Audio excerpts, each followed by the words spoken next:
Nation does not become superpower suddenly. It cost money, sweat, blood, love, and lives of many generations. It needs united efforts of all the people residing in that country. A very warm greeting. I, Nikhil Rathi from Vardhaman College of Engineering, is here to express my views on the world's next superpower. Will it be India or will it be China? When you talk about the world's superpower, you probably think of the countries like United States and China. And that's for the very good reason, because these are the currently largest and the most important economies in the world. Despite China being the world's economic darling since last 40 years, the balance of the world's economic power has begun to shift to some countries that you might not have expected. In fact, we have started to see some signs of the nations in the world rising up in order to take away some of the China's manufacturing process. And who knows, we might be the one witnessing the generation of next superpower right in front of our very eyes.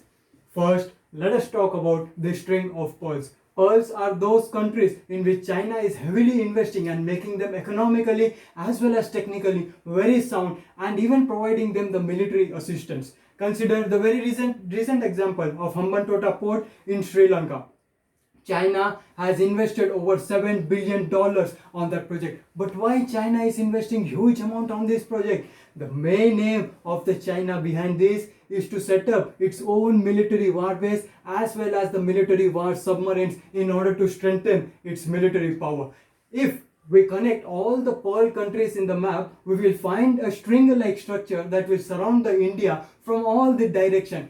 That is, if there is a war between India and China, it will be very difficult for the Indian Navy to counter the Chinese Navy due to the string of pearls. China is playing very intelligently in order to become the world number one. It is giving heavy loan to these small countries and making them debt-ridden. Failing to repay the loans to China, these countries are forced to give their ports on lease to China for 90 years, 100 years, 120 years. China has gained a very huge control over these countries by this strategy. China is also geographically very well blessed, since many of the rivers flow from Tibetan side. Since the 94% of the population of China resides in the eastern side, China has built over 87,000 dams in order to redirect the water into the eastern side. One of those rivers is Brahmaputra, and this river flows from China to Bangladesh via Arunachal Pradesh in India, and China has full control over it and may anytime say to India, ये पानी हम बंद कर रहा है, ये पानी हम नहीं छोड़ रहा है. China is very incooperative in nature. China is making new trade routes which connects the countries from Asia to Africa, and this initiative is named as Belt and Road Initiative. As of now, 68 countries are the part of its initiative, where China will build rail, road and connect the gas pipelines. This initiative will not only make the China economic supergiant, but also it will help China to strengthen the ties between this country which are parts of this initiative. China, before entering into the market, inspects the market very thoroughly, and according to the inspection, it scales up the production in such a way that the cost of the product decreases drastically and dump all its products into the market so that the local market get destroyed. In India, till 1991, the government policies were anti-large-scale industries, due to which we were not able to switch small-scale industries into the large-scale industries, lacking the global exposure as well as the proper ecosystem. When I talk about the government and industry partnership in China, both the industries and government work very unitedly. The Chinese government goes to other countries in order to promote their home-based companies, in order to produce their home-based entrepreneurs and convince other countries, हमारी company ये संभाल लेगी, हमारी company ये संभाल लेगी, हमारी company सब कुछ संभाल लेगी.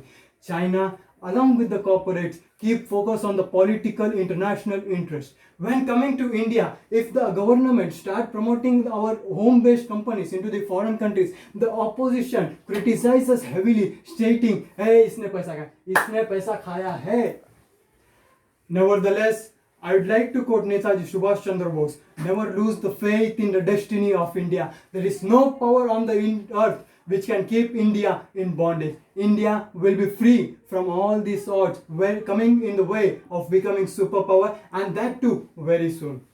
With an active military of 1.4 million personnel, India has the second largest army in the world. India shows to be impressive military power in many ways. When it comes to military aircraft, India is number 4, owning over 11,000 fighter jets. Because of its huge population, everything in India happens in the big. Indian workforce consists of 500 million people. When it comes to building a large scale infrastructure, India can leverage its workforce to get any job done. India is capable of building new projects, and that would lead no country to pull off these projects.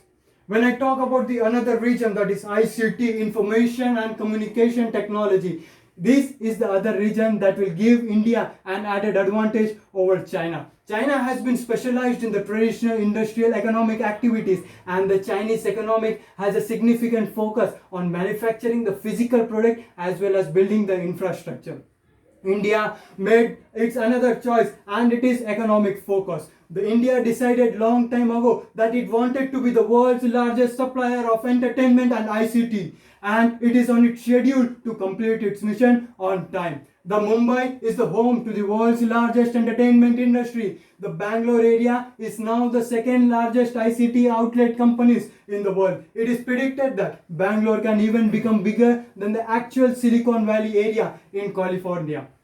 We lagged in rolling out 2G network. We lagged in rolling out 3G network. We lagged even in rolling out 4G network. But however, in 5G network, India is moving at a speed faster than the rest of the world with Made in India 5G.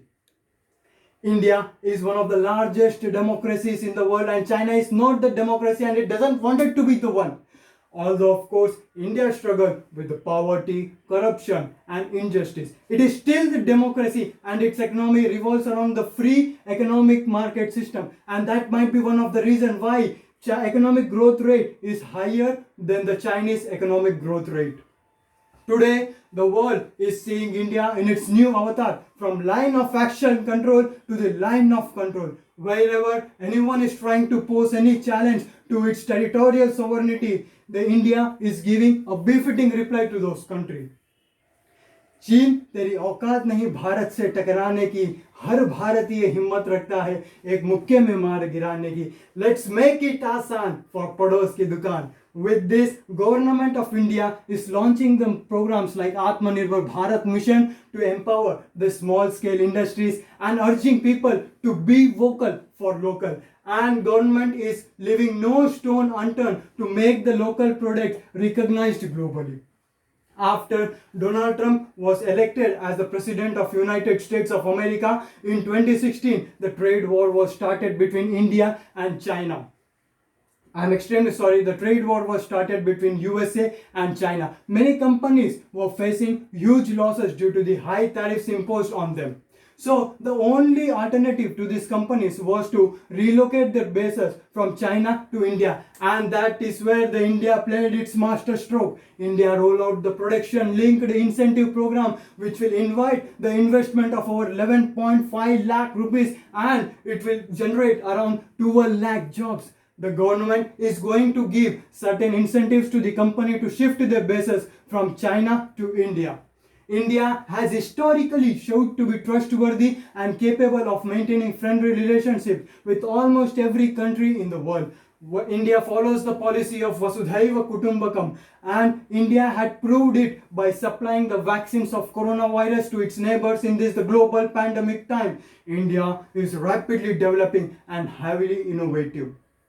Having said all this, what will be the role of India in the new world order? The new world order has everything. The new world order has the natural resources to supply the planet provided by the Russia. It has the workforce and the facilities to keep production growing provided by the China. It has the military power to protect all of it provided by the USA. Then what else the new world order needs?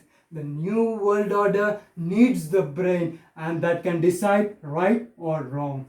Will the world trust China, which has the power to bring the world economy into the grinding halt? Will the world trust Russia, that has the power to exclude all of us from the natural resources? Will the rest of the world trust USA, who deploy military interventions worldwide? No.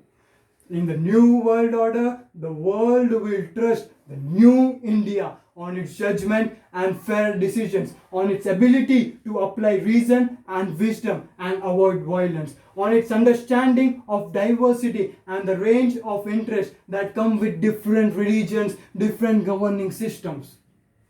The new world order needs the brain, and the new India is the brain. New India is the conscience and the soul of the new world order that will guide the planet into a long era of social and economic stability.